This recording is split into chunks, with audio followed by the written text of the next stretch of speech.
Olá, estamos de volta.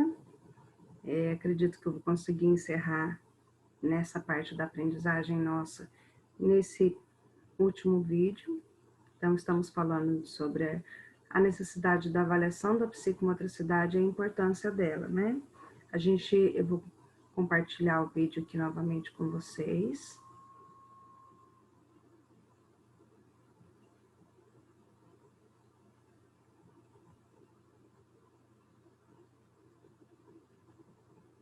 A gente encerrou lá falando da parte da alimentação, né, da necessidade dos nutrientes, que vai influenciar também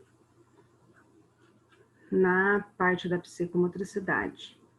Então, nós já sabemos a importância da psicomotricidade e já sabemos a importância de se avaliar a criança, entendendo o que esperar, né, em cada etapa da vida.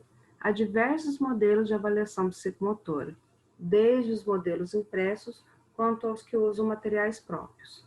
Então, aqui eu vou falar para vocês de alguns dos modelinhos que a gente vai ter, né, para essa parte. Tem o quantitativo e qualitativo. Toda essa parte que envolve a psicologia também, como a gente já viu que na psicomotricidade envolve, eu não gosto muito, e Piaget também não gostava, de nada que seja psicometria, ou seja, calculado apenas em números. Quando você vai ver só a parte, faz uma avaliação e está lá toda a parte numérica, você não leva muito em consideração o sujeito em si, né? A construção da aprendizagem. Para isso, a gente vai ter, junto com essa avaliação quantitativa, qualitativa, a gente tem a anamnese. A anamnese tem alguns modelos, mas a maioria deles vai sempre perguntar um pouquinho sobre a gestação, o parto, os primeiros minutos ali da criança, se aconteceu alguma coisa, se a criança precisou ficar na incubadora, se ela nasceu muito amarelinha, se faltou oxigênio, tudo isso vai importar para a gente. Na gravidez da mãe, se a mãe usou algum tipo de medicamento para algum tratamento, se usou drogas, se bebeu, se fumou, tudo isso faz parte da anamnese. Saber como que é a constituição familiar, quem mora na casa, quando os pais não estão juntos, de quanto em quanto tempo a criança vê os pais, né, aquele que não mora com ela. São dados importantes para a gente saber se a criança nasceu de cesárea, de parto normal. Tudo isso faz parte da anamnese. Mas tem vários modelinhos, até na internet você acha modelinhos bons. Conforme você vai fazendo a anamnese, você vai pensando assim, mas será que aconteceu tal coisa com a criança? Coloca ali na sua tabelinha também para a próxima criança que você for fazer a anamnese, você lembrar de perguntar isso. A gente pergunta sobre doenças, se a criança teve muita febre, se a criança já teve catapora, rubéola, todas essas coisinhas assim vão influenciar, tá?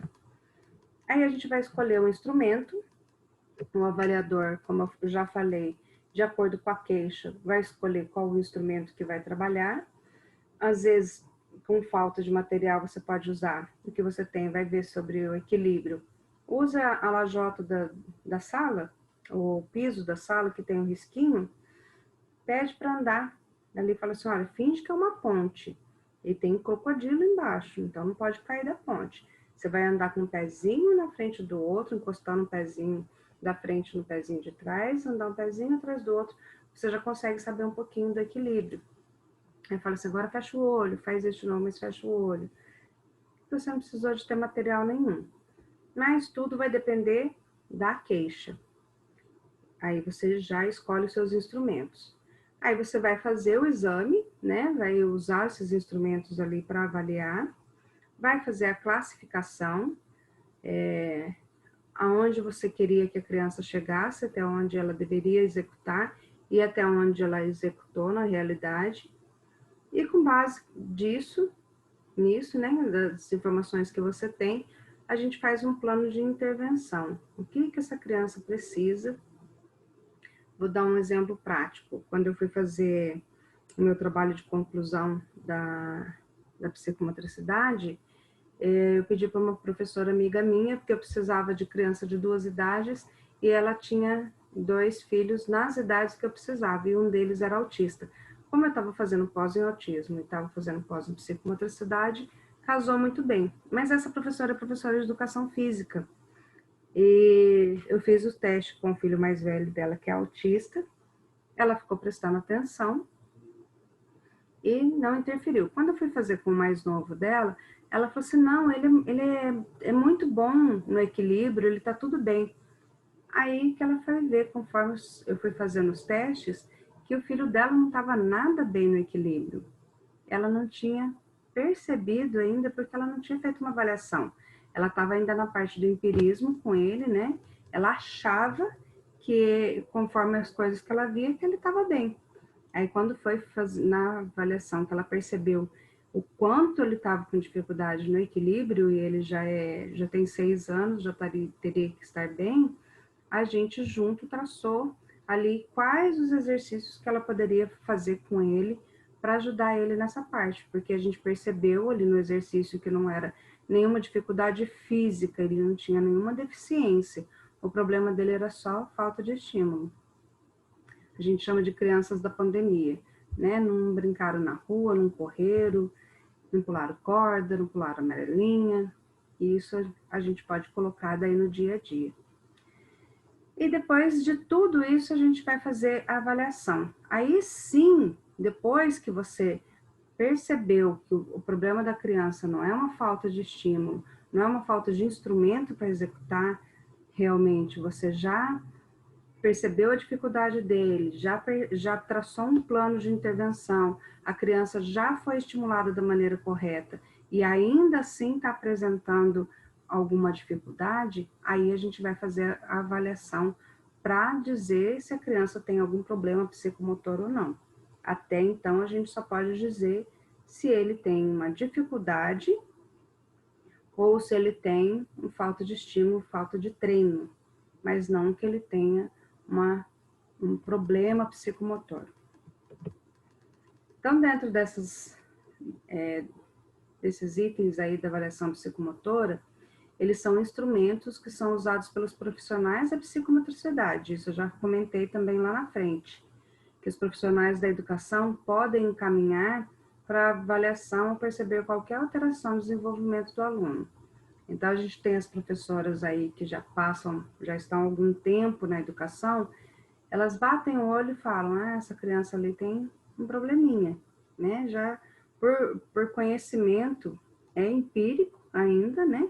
Mas se tem muito valor por ter anos aí de conhecimento e consegue perceber que aquela criança ali está destoando, ela está pisando torto, ela chacoalha muito para andar, ela anda na ponta do pé, ela não consegue pegar no lápis, ela treme muito.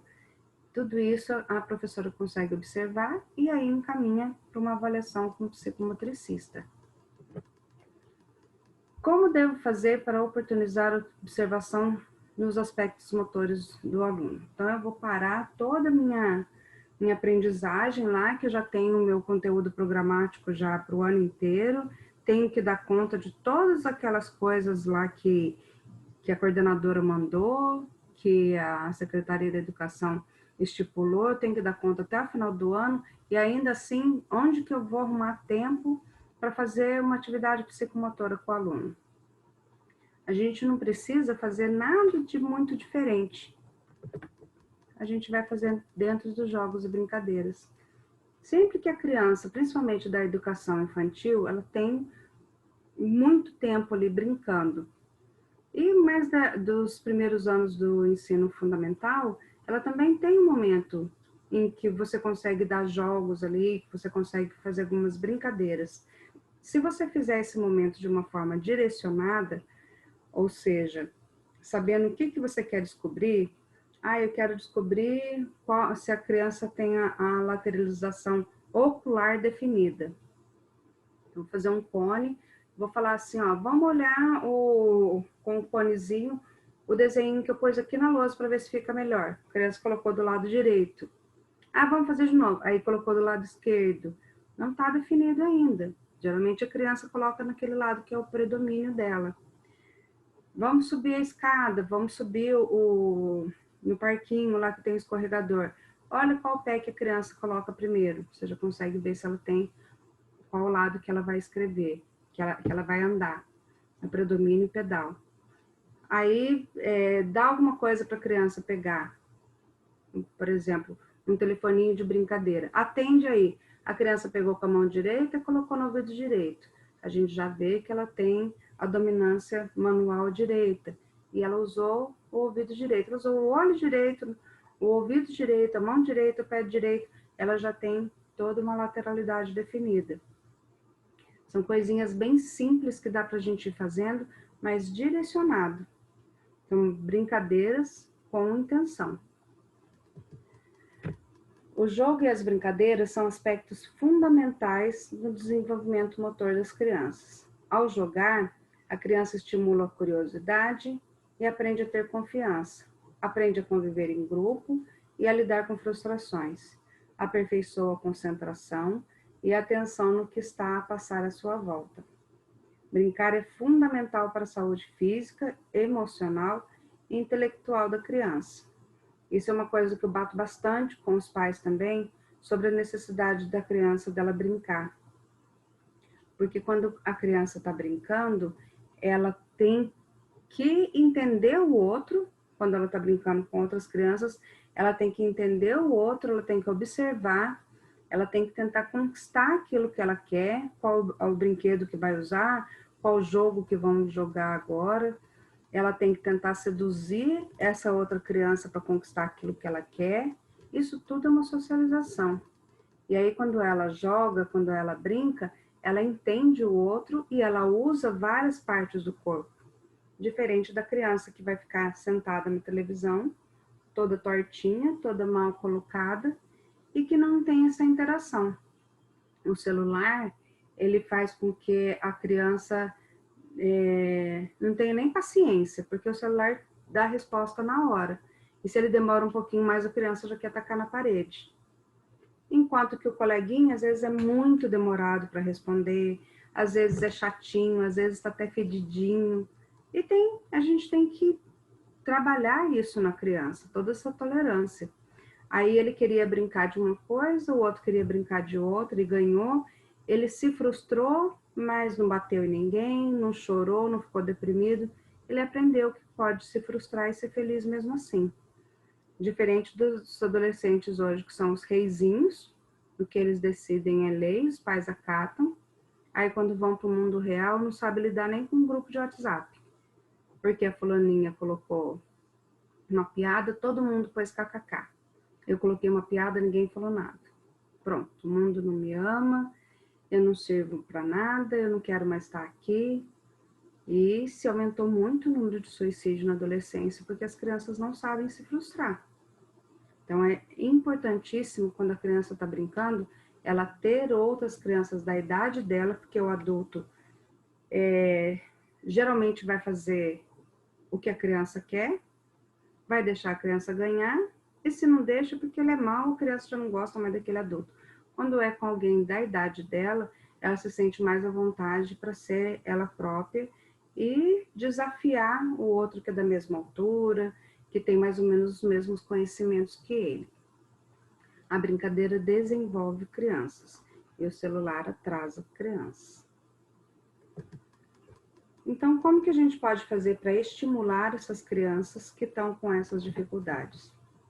Aqui tem outra tabelinha, mas assim, é só um exemplo também, só para falar assim, existem estímulos para cada idade, para cada período, a criança já adquiriu um certo tipo de movimento, uma certa destreza, então ela pode ser estimulada naquele campo.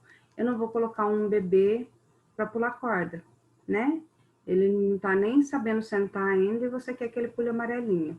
Então a gente tem aí os aspectos motores da criança em cada faixa etária, e segundo esses aspectos, segundo essas condições, a criança tem condições de ser estimulada, aquilo que eu falo novamente. não usar essas coisas que deixam a criança mais confortável. Faça com que ela se estimule, busque, se exercite, procure, lute pelo aquilo que ela quer. Então, só para dar alguns exemplos assim, a gente tem ali até os 6 meses, é importante o contato com os pais através do toque. As brincadeiras mais prazerosas são aquelas que envolvem o próprio corpo, como brincar com as mãos, massagens suaves no braço e nas pernas, brinquedos de chocalho, mordedor.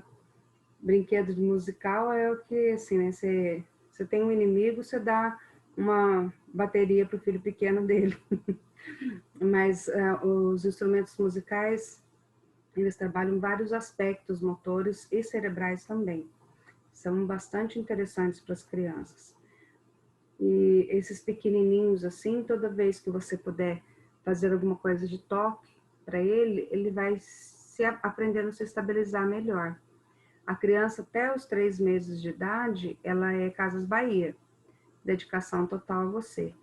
A criança de 3 meses, ela não sabe onde ela acaba e onde começa a mãe. Então, não pode deixar chorar esse negócio. Ah, deixa chorar que é bom pulmão. Não, ela nem consegue entender. Eu estou molhada, eu preciso de que minha outra parte resolva isso. Eu estou chorando, minha outra parte não resolve. Não tem como. A criança tem que ser atendida na hora, nos 3 primeiros meses de vida. E aí os estímulos começam, por exemplo, dos 6 meses a 1 ano. Incentivar a sentar e segurar objetos, colocar em pé em um canto do sofá para estimular a andar, ou segurando pelas axilas. Brinquedos recomendados, os cubos, montar e desmontar, martelar. De 1 a 2 anos, estimular a andar sem apoio, empurrar carrinhos, carregar brinquedos, começar a correr, chutar bola, subir em móveis. Então, assim, você tem vários aí, até de 8 a 10 anos, tem aqui alguns exemplos, que não vai adiantar eu ficar lendo para vocês, que vocês não vão lembrar mesmo depois. Eu vou tentar mandar essa apresentação para vocês, para quem quiser, né? E aí vocês, quando precisarem, tem uma criança de 2 anos lá, o que eu posso fazer? Aqui tem alguns exemplos, algumas sugestões, ok? A criança, ela precisa de atividade concreta. Eu sou muito contra, eu gosto muito daquela Super Nanny, só tem uma coisa que eu não gosto. Quando ela fala assim, põe a criança no cantinho do pensamento. A criança, quando ela ainda não adquiriu o cognitivo, na parte de entender o certo ou o errado, pôr no cantinho do pensamento só vai fazer ela ficar mais irritada. Ela tem que entender que o que ela fez foi errado, e a criança só entende perdendo alguma coisa que gosta de fazer. Esse negócio de pôr a criança no cantinho do pensamento só vai fazer com que ela queira se vingar depois, fique mais irritada ainda. Então, segundo Lebush, em 2004, ele diz que é através da experiência que são realizados os ajustes psicomotores. Os ajustes psicomotores referem-se à evolução e adequação dos esquemas que favorecem a percepção do próprio corpo e o controle mais eficiente dos movimentos. Por isso, ao perceber a dificuldade na evolução psicomotora, é necessário oferecer atividades concretas que favoreçam a prática da atividade. É vivenciando a experiência que a criança vai conseguir adquirir o conhecimento para adequar o movimento. Então, vou dar um exemplo prático para vocês. Se vocês não assistiram ainda, eu sugiro que vocês assistam um filme que chama O Quarto de Jack. O Quarto de Jack fala de uma adolescente que ela é sequestrada, e não é baseado em fatos, tá? Mas é uma adolescente que foi sequestrada, que é a Brie Larson, que é a Capitã Marvel. Ela ganhou até o Oscar nesse filme.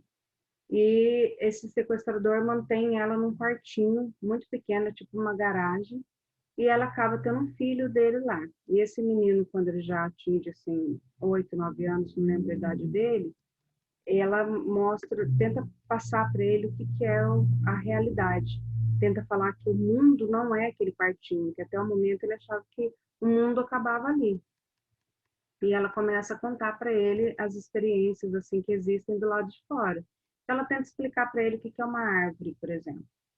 Como você explica para uma criança que é uma árvore que ela nunca viu uma árvore? Ele tinha televisão no quarto, então ele achava que as coisas que tinham na televisão eram coisas reais, que estavam ali dentro, que era tipo mágica, existiam por mágica. E quando a mãe falou que a árvore existia, que era maior que ele, não, não pode ser maior do que eu, porque ele não caberia dentro da televisão. Isso é a mesma coisa que você ficar tentando falar para uma criança algo muito distante da vida dela. Ah, quando a gente for lá na fazenda, vai ter um boi. O boi, geralmente ele é branco, ele é grandão, não vai adiantar que não vai chegar no pensamento dela. Ela precisa experienciar, ela precisa vivenciar para ela aprender. Mesma coisa os movimentos. Você falar para uma criança, olha, pular corda, você tem que pular com os dois pés juntos para a corda passar por debaixo do seu pé. Ah, tá, então ele já aprendeu a pular corda porque eu expliquei para ele como é que é. Aí você põe a criança para pular corda, ele vai cair de nariz no chão, né? Porque ele ainda não aprendeu. Ele só vai adquirir aprendizagem vivenciando, fazendo. Aí, para a gente encerrar essa conversa de hoje, a gente precisa ter conhecimento. Sempre quando você vai avaliar alguém, você precisa conhecer. Sempre quando você vai ensinar alguém, você precisa ter conhecimentos.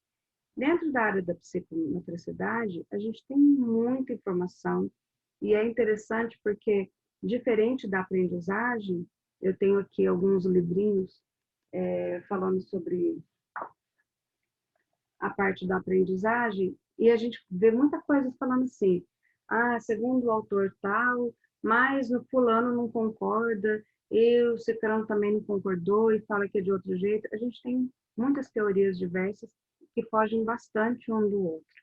Na psicomotricidade, você vai ver sempre basicamente a mesma coisa. Muito difícil você encontrar um autor que contradiz o outro. Eles falam mais ou menos a mesma língua. Então, fica muito mais fácil para você conhecer os aspectos necessários para a criança para que ela tenha uma boa aprendizagem. Por exemplo, desenvolvimento e controle motor. Quando a criança nasce, é feito um examezinho, na hora que ela nasce, que chama escala de Apgar, ou Apgar. Tem gente que fala Apgar, tem gente que fala Apgar. É feito no primeiro momento que a criança nasce, depois é feito no aliás, vai de 0 a 10, é feito no primeiro minuto e no segundo minuto. Então, a maioria das crianças, elas têm um Apgar 8, 9, maravilhoso, e o segundo, que é feito, que é 5 minutos depois, 10. Mas tem crianças que começam com 10 e cai depois. Alguma coisa aconteceu.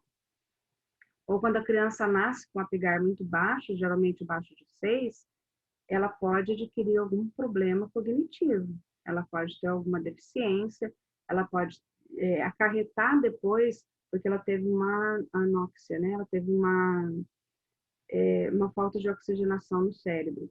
Então, o Apgar, ele é avaliado a aparência, né, da criança, a cor, a frequência cardíaca, a expressão facial, o tônus muscular e a respiração. Então, através desses testes, se coloca lá o 1 minuto e 5 minutos do Apgar, o Apgar.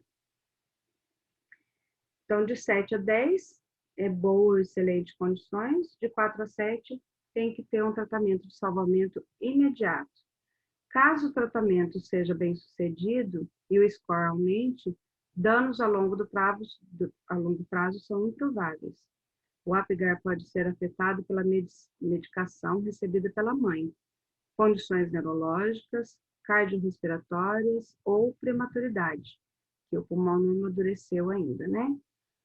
De 0 a 3, provavelmente vai ter problema neurológico. Desenvolvimento do controle e controle motor, o desenvolvimento físico, os reflexos, reações físicas e voluntárias desencadeadas por um estímulo específico. Então, esses reflexos, o médico ele já faz, ele de passar alguma coisa no pezinho para contrair, Daqui a pouco a gente vai falar sobre esses testes, tá? Reflexos adaptativos auxiliam o bebê a sobreviver, sugar, engolir, e os primitivos, que são controlados por partes primitivas do cérebro. A maioria desaparece dos 6 anos a 1 ano. E alguns reflexos vão permanecer a vida toda, como piscar, bocejar, tremer, reflexo pupilar. Atividade reflexa no primeiro ano. Então, a gente consegue fazer algumas observações, a gente fala assim, mas eu só vou conseguir fazer avaliação com uma criança quando ela começar a engatinhar, quando ela começar a andar. Não, a gente já consegue ver antes. Por exemplo, esse da pressão palmar, a gente aperta aqui a palminha da mão da criança, ela vai fazer isso aqui, ela vai fechar. Se ela não fizer isso, ela pode ter uma hipotonia, por exemplo, os músculos dela não são flácidos, né? Ela não consegue apertar. É uma coisa para a gente prestar atenção, é uma coisa para a gente buscar ver alguma deficiência que a criança tenha. E essa pressão palmar, ela vai passar a partir dos 6 meses. No primeiro ano, tem a pressão plantar, que é da flexão, a mesma coisa da mãozinha, só que vai ser lá no pé. Aperta ali a pontinha do pezinho, os dedinhos vão encurvar. Também desaparece por volta dos 15 meses. Atividades reflexas no primeiro ano. Resposta automática que o recém-nascido tem ao sentir algum tipo de contato. É também conhecido como reflexo plantar extensor e consiste no movimento do dedão do pé para cima, na direção do peito do pé, gerando uma reação dos outros dedos que se abrem em leque, quando a solta do pé do bebê é pressionada. A sola do pé do bebê é pressionada. Você aperta aqui, os dedinhos vão esticar. A gente tem o reflexo de Moro. Esse reflexo ele é muito importante. Resposta automática que o recém-nascido tem ao sentir que o adulto inclina os braços, o bebê tem a sensação de cair. Esse reflexo produz a reação de susto. Primeiro o bebê abre os braços, depois volta a juntá-los, fechando as mãos. Esse reflexo é importante a gente saber se a criança tem uma forma de estimular ele, aquele serra, serra, serra, dor, que você vai com a criança até lá na frente, ela dá aquela endurecida no corpo. Isso é uma forma de estimular esse reflexo. O reflexo de sucção, né, que todo bebê tem que ter, obrigatoriamente tem que ter, porque senão ele não vai conseguir se alimentar. Ele não pegando o bico do peito da mãe ou o bico da mamadeira, precisa se descobrir o que está acontecendo. O engatinhar, que ele vai influenciar no desenvolvimento cognitivo, tem uma nova visão do mundo, ele consegue alcançar as coisas por ele mesmo, sem que alguém leve ele até lá, que aí vira os primórdios da autonomia, o senso de domínio, autocontrole e autoestima. E é um referencial social, reconhecer situações seguras ou perigosas. A criança ela precisa ser estimulada a engatinhar, mas não colocar ela ali no chão já de 4 para ela sair engatinhando. É importante que ela sentadinha faça esse movimento de rodar para começar a engatinhar. Isso tudo, toda essa movimentação é importante para ela. A criança, quando ela está nos primeiros aninhos, tudo que ela faz tem um motivo, e tudo é importante. Quando você dá alguma coisa na mão da criança e ela joga, ela sem saber que ela está fazendo isso, mas ela está adquirindo informações. E com essa força, nesse peso desse objeto, eu joguei, ele caiu ali. Então, se eu jogar mais forte, ele vai até lá. A criança, quando ela começa a andar, você fala assim, vai bater. Chega perto da mesa e fala, vai bater. E passa bem rentinho. Tudo isso ela foi adquirindo informações com as brincadeiras dela, ela vai adquirindo informações e ela mesma consegue se livrar do perigo, porque ela teve essas informações. É diferente daquela criança que fica só no carrinho, só no quadradinho. A criança tem que explorar. E para a gente encerrar por hoje, eu espero que eu tenha conseguido passar bastante informações para vocês. Eu deixo uma frase que eu usei na última palestra que eu fiz aí com o pessoal de Jaú, mas que eu gostei bastante a respeito da motricidade. A vida se movimenta. Na vida, o horizonte muda de lugar. E na nossa frente tem sempre um novinho em folha à disposição, só para nos provocar. Aceite a provocação e vamos até ele buscar o que nem a nossa imaginação pode imaginar. Eu achei muito linda essa frase, porque o mundo está aí para ser explorado, né? E às vezes a gente tem tanto medo de sair da nossa zona de conforto, da nossa caixinha ali que a gente já conhece, que a gente domina, que a gente deixa de viver tantas coisas interessantes. Muito obrigada pela atenção de vocês, espero ter contribuído e até a próxima.